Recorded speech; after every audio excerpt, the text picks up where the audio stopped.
I'm speaking with Eric Thode, who is a senior expert in the labor market at the Bertelsmann Foundation in Germany. Eric, what does the labor market look like in Germany these days, and how does that relate to the purpose of this conference? Yeah, the labor market actually is in a quite good shape right now. Germany has weathered the crisis in Europe much better than most of the other European countries. But still, Germany also has rising public debt, and one way to reduce this debt is, of course, to grow out of the debt. And the main venue for growing out of debt today is having innovation.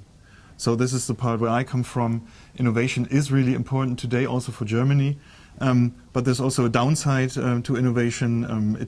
Of course, it creates winners in the uprising industries, uprising sectors, but it also creates losers. And this is a major concern currently in Germany. Is the concern about the losers and what to do about them? Well, yes. In some places they're too worried about people getting too wealthy. They're more concerned about the winners in some places.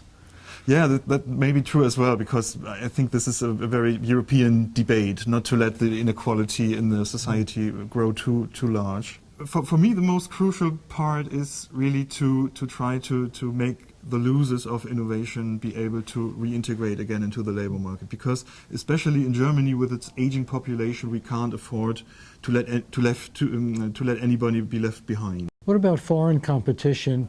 Because you want to treat your workers well at home, but then the more you pay them, the more of a competitive disadvantage you are with other countries that pay their workers less. Yeah, I mean, this is true, and I think it all has something to do with the right balance between productivity on the one hand and wage levels on the other hand. And as long as they are in line, then you don't have a problem, and you can afford higher wages. But if you have wage hikes without any productivity increases, then of course you get a problem. Germany is very successful in these medium tech industries, so to speak. So for example, car making and machinery construction, also medicine technology and things like that. So Germany is very innovative, also coming from its past, having a long history of being construction experts, so to speak. But on the other hand, what Germany is lacking right now is innovation in the services sector. And I think the US is much more advanced in this area than Germany or, for that matter, any other European country. What do you mean by the services sector? Well, we have the seminal shift, of course, from industry to services. So not the mere products are important anymore, but the services you create around them. For example, programming of smartphone apps is one example. And but Germany is lacking innovative capacity in this area and also innovative output. What does it take to correct that? Are you trying to figure out ways to get more innovation occurring in Germany? One concern is the product market regulation in Germany, actually. I mean, what Germany has done successfully over the past 10 years was to reduce labor market regulation. And this has actually been a good thing, especially for relocating people to the uprising sectors. But we still have some severe limitations in terms of product market regulation. So you're not that easily in the position to start a business, to let it grow.